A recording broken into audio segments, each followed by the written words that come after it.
देखिए, एक बात आपको बताएं कि ये फॉरेन पॉलिसी किसी एक व्यक्ति की पॉलिसी नहीं है।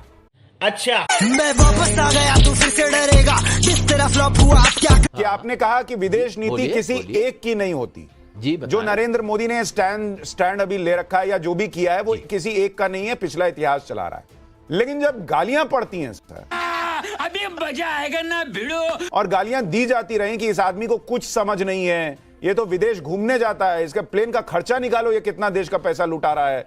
ये फंस गया सीएम। भारत की जियोपॉलिटिकल और पॉपुलेशन की डेमोग्राफिक जो पोजीशन है, उस पोजीशन को आप समझिए, उसका बहुत सीरियस रिफ्लेक्शन, बहुत सीरियस उसके पदचाप जो हैं हमारे अंतर्राष्ट्रीय राजनीति पर है। अच्छा, हमको सिखा रिया है।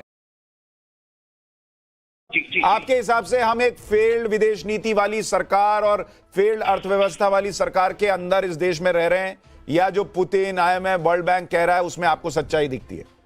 देखिए, एक बात आपको बताएं कि ये फॉरेन पॉलिसी किसी एक व्यक्ति की पॉलिसी नहीं है। अच्छा, मैं वापस आ गया, तू फिर से डरेगा, जिस तरह फ्लॉप हुआ आप क्या एक कंसिस्टेंट पॉलिसी है। आज़ादी के बाद से नॉन अलाइंड मूवमेंट के साथ हमने अपनी फॉरेन पॉलिसी को अपने अनुभवों से, विश्व के अनुभवों से तरोताज़ा किया है, आगे बढ़ाया है। कुछ उसके अंदर कॉम्प्रिहेंसिवनेस लाए हैं, कुछ वर्ल्ड के जो इक्विलिब्रियम है उसको ध्यान में रखकर किया है। अच्छी बात है कि भारत में किसी की भी सरकार हो, उनको लेकर के जाने की, आगे बढ़ने की कोशिश हम सब करते हैं। इसी का नतीजा था कि कांग्रेस की सरकार थी और संयुक्त राष्ट्र संघ के अंदर भारत के पक्ष को रखने के लिए कांग्रेस की सरकार ने, PV नरसिम्हा राव की सरकार ने अटल बिहारी वाजपेयी के नेतृत्व में भारतीय प्रतिनिधिमंडल भेजा था।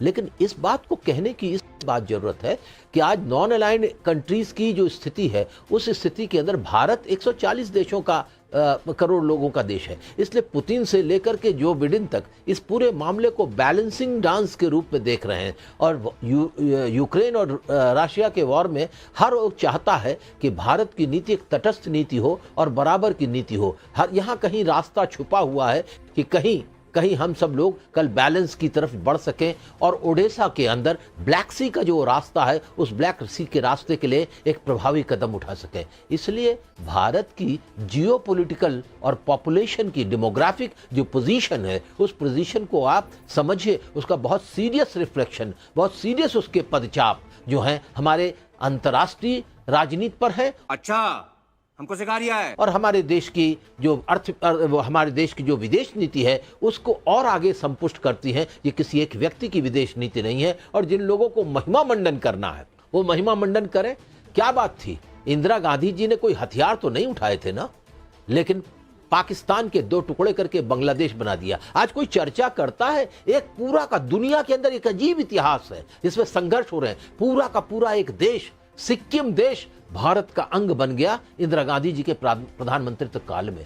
तो भारत की विदेश नीति में थे ऐसे तत्व। इंदिरा गांधी जी के जमाने में कहे कि प्रधानमंत्री मैं इसमें इंदिरा गांधी पे भी चला जाऊंगा डिबेट में। वो तत्व अतुल जी, एक छोटा सा आपसे एक सवाल पूछ लूं, फिर मैं सुशांत शरीन पे भी जाऊंगा। इनिशियल रिमार्क अभी चल रहा है। एक बात कहना चाहता हूं, एक बात आपसे कहना चाहता हूं, आपसे एक बात कहना चाहता हूं। आपका चैनल जो है वो नवभारत टाइम्स और टाइम्स ऑफ इंडिया का है। जरा जो सब आप बोल रहे हैं, जरा अपने अखबार का एडिटोरियल भी पढ़ लिया कीजिए। मैं सारी बातें उसी अखबार के अंदाज से कह रहा हूं। आपका कोई स्पष्ट राय हो तो बात अलग है। मैं उन्हीं एडिटोरियल्स की राय में पढ़ रहा हूं जो आपके अखबार के एडिटोरियल हैं, जिनके नाम से आप ये कार्यक्रम चला रहे हैं। टाइम्स ऑफ इंडिया और अतुल भाई, मैं देखिए अतुल भाई, आप बहुत अच्छी बात कह रहे हैं। दर्शकों को भी समझ में आएगा कि वो जो टाइम्स नाउ नव भारत देखते हैं, वो इतने बड़े ब्रांड और उसके ऐतिहासिक जो उसकी पत्रकारिता की छवि है उसको लेकर आगे बढ़ रहा है कि अतुल अंजान भी अपनी राय उसी के एडिटोरियल्स को पढ़कर बनाते हैं।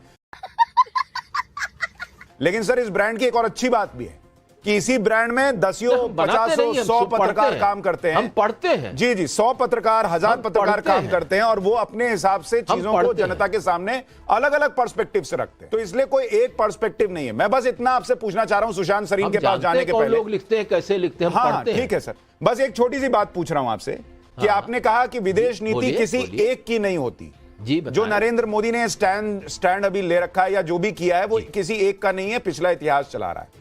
लेकिन जब गालियां पड़ती हैं सर, अभी मजा आएगा ना भिड़ो, और गालियां दी जाती रही कि इस आदमी को कुछ समझ नहीं है, ये तो विदेश घूमने जाता है, इसके प्लेन का खर्चा निकालो, ये कितना देश का पैसा लुटा रहा है, ये फंस गया सीएम। कहां रुकता है। तब तो वो वन मैन सेंट्रिक था सर, वो पूरी आलोचना। आज जब ठीक हो रहा है तो वो वन मैन नहीं है, वो देश की नीति है। समझ रहे हो आप?